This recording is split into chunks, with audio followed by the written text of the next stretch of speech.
Mga Kalingap, Hi mga kalangga! please support Wow Live TV. Thank you. Thank you! You're Mr. Good Vibes.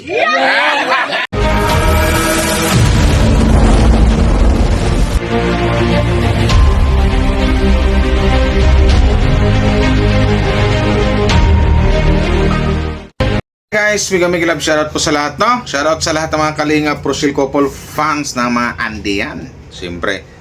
Pero bago tayo, mayroon lang ko sasabihin, importanteng mahalaga or mahalagang importante. Pero bagong lahat, suportahan po natin ang buong team Kalingap, no? Eh, siyempre, ang ama ng Kalingap, Kuya Val Santos Matubang, ang anak na si Boss Kalingap Rab, at ang kanyang misis na si Ate Edna Vlogs. At suportahan din po natin ang buong Team Kalingap Charity Vloggers or Kalingap Partners. Andiyan po sa ni Royal of Malalag, Kalingap Royal, Rachel Morales Vlogs, Kalingap Awi, Kalingap Angeli, Kalingap Jan, Jan Lindon ba yan?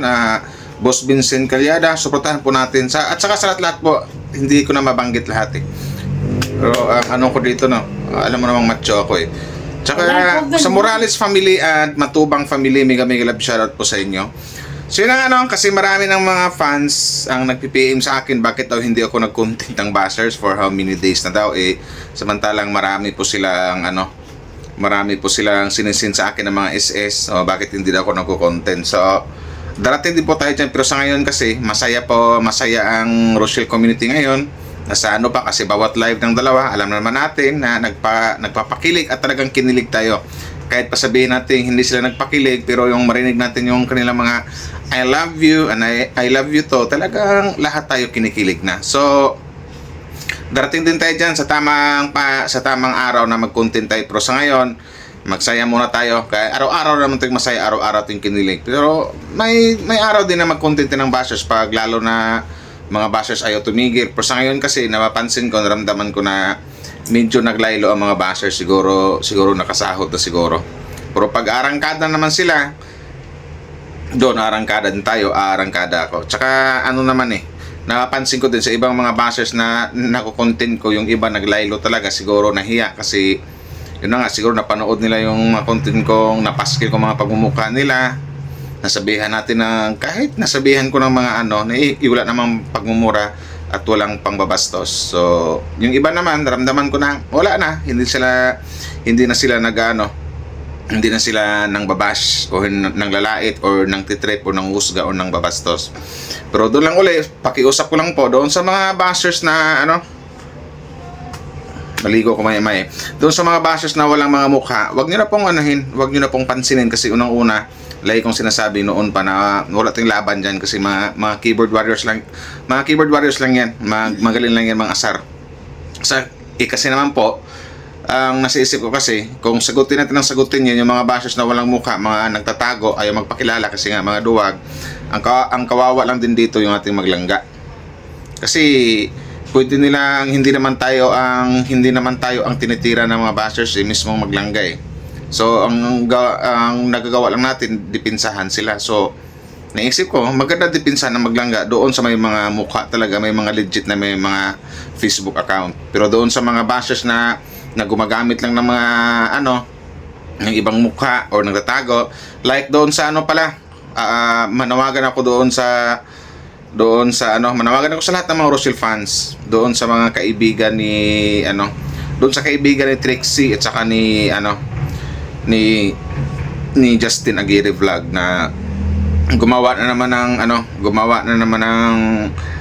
ng ibang account yung isang bashers. I think yung pala nun, Glinda Pahayata. Tapos ang ginamit namang picture, yung mismong picture ng kaibigan ni Trixie at saka ni Trixie at saka ni Justin. So naisip nyo rin na yung ibang nang babash o naninira sa ating maglangga o mga nanghusga, naisip natin na sa mga gidli lang yun ang maglangga o nasa mga paligid lang ng maglangga. Pero huwag natin i-content yung mga ganon kasi unang-una wala tayong laban doon kasi maasaran tayo at lalo na lang ibaba si Langga Rachel at saka si Dudong Rowell kung lagi nating sinasagot yung mga bashers na walang mukha. Pero yung ang kaibahan kasi dito, pag i-content natin yung mga bashers talaga legit na may mga Facebook account, yung iba talaga tumitigil at nangihiya kasi ando na siguro yung natatakot sila, baka malaman ng kanilang pamilya na mayroon silang mga sinabi or mga ginagawang hindi kanais-nais. So kaya tumigil sila. Pero yung mga bashers na walang mukha, wag na po. Wag na patulan. Lalo na yung mga Facebook na naka-private. Tapos hindi natin malaman kung sino yung mga friend, wag na po. Tsaka doon pala sa mga doon sa mga tawag nito, doon sa mga page, mga fake page or mga page na something like hindi ko nabanggitin doon sa page na nang babash, lalong-lalo kay Langga Rachel. Wag niyo na pong puntahan. Wag niyo na pong mag-comment doon, wag niyo nang i-SS kasi kung araw-araw yung pinupuntahan yung naturang page, sige banggitin ko isang beses, si story yung dulo ko na lang yung yung babanggitin ko. Kung araw-araw nyo puntahan ang page niya tapos may upload siyang naninira sa kay Langga, kay Justin, kay Rowell, araw-araw kayo nag-comment doon, dinipinsahan nyo si Langga Rachel doon, para sa akin walang kwenta, nonsense po, walang kabuluhan ang pagdipinsa dito kasi unang-una na nagpupunta kayo doon, hanggat pinuntahan nyo yung page niya, tinutulungan nyo po siya kasi hindi naman po yung maasar hindi po yung makaramdam ng maasar, magalit, mabad trip, hindi po. Ang naramdaman po noon, natutuwa siya kasi sa tuwing naninira siya sa Maglangga, nagpupuntahan ang mga Rochelle fans. So ito na, mantikin nyo, tumaas yung kanyang followers, 3.7 na yung nakaraan, iwan ko lang ngayon, di ba? Bagkos ang gawin natin, pag pumunta kayo sa page niya, yung tinuro ko, i-report nyo. Di ba may 3 dot doon, tag, pindutin nyo yun, tapos report page, tapos harassment, basta ando na yun, sundan nyo lang yun, tapos report nyo. Sana nga magkasabay-sabay mga Rochelle fans para ma-report yung mga page na naninira sa ating Maglangga. Tsaka paalala lang din po doon sa mga page na sabihin natin na Maka Rochelle, well, I don't know we don't know or I don't know kung talagang Maka Rochelle sila, yung tipong nagre-re-upload sila tapos pinabayaan yung comment section na maraming nang babasa ating Maglangga. So doon sa may mga may-ari ng page na mga nagre-re-upload ng mga Rochelle video ni Dudong Rowell or ni Langga Rachel, kung talagang mahal nyo po ang Rochelle, pakibintayan po yung comment section. Huwag kayong manghihinayang na mag-unsub or mag-unfollow sa inyo. So, yun lang po. Kasi unang-una nakikinabang kayo sa video ng Maglangga. Tsaka sana naman po hanggang mga 60 seconds lang siguro, pwede na yun. Or huwag nyo nang paabutin ng 1 minute, mga 59 seconds, ganon. Huwag na po yung sobra-sobra, abot ng 10 minutes, 12 minutes, 5 minutes, 6 minutes. Huwag naman po ganon kasi nakakaya naman po na ang dating na parang kumikita kayo nagka-revenue kayo nang dahil sa pinagpagura ng iba. So yun po ang pangit doon, na mas maganda yung kumita yung tipong mismong pinaghirapan nyo. So yun lang po. Tsaka panawagan ko po ulit doon sa mga doon sa mga hanggang ngayon until now na mayroon talagang sumasagot pa. Napapansin ko talaga, nakikita ko na mayroon pa talagang sumasagot doon sa mga basher na walang mukha. Please lang po, tigilan nyo na. Tapos yung nagpupunta doon na mga Rochelle fans doon sa mga page na bumabanat kay Langga Rachel, please lang din po, nakikiusap ako, wag nyo na pong puntahan. At doon sa mga nagtanong kung bakit hindi ako nakapag-content ng bashers for how many days na, po muna kasi medyo naglaylo ang mga bashers ngayon. So yun lang po, wag na natin anuhin yung mga pero yung ulitin ko lang, yung mga walang mukha, wag nyo nang anuhin. Please, wag nyo nang labanin or wag nyo nang patusin or i-snub nyo na lang, wag nyo nang pansinin, didma na lang. Didma is the key para sa mga bashers na walang mga mukha kasi ulat yung laban dyan. Pero yung mga bashers na may mga mukha, legit na may mga Facebook account, yun po ang ating i-content paminsan-minsan.